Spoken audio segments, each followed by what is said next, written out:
Dans les caniveaux de Bukavu, les eaux usées charrient chaque jour des déchets en majorité plastiques.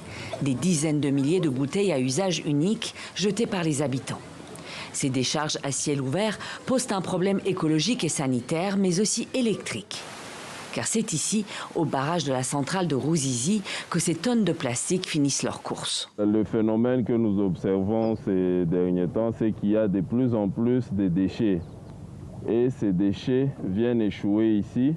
Quand ça arrive ici, nous sommes obligés de les sortir de l'eau pour que ça ne puisse pas obturer le passage de l'eau dans nos conduites. Alors nous avons en permanence une équipe dans le lac de retenue vers la rivière et une équipe au sol.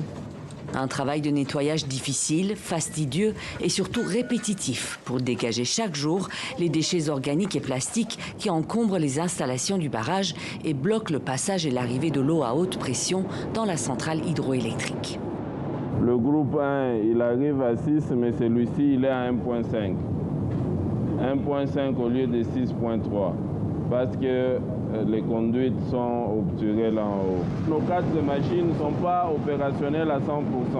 Ça a créé une dépression qui fait que le groupe n'a plus assez d'eau pour faire tourner correctement sa turbine. Construite en 1958, la centrale de Ruzizi 1 ne tourne donc qu'à 60% de sa capacité de production, 16 à 20 MW au lieu des 30 prévus à plein régime.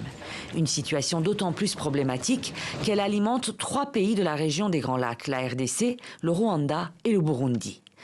Alors les délestages sont fréquents à travers la zone, de Bujumbura à Goma, en passant par Bukavu, où habitants et entreprises souffrent régulièrement de coupures intempestives.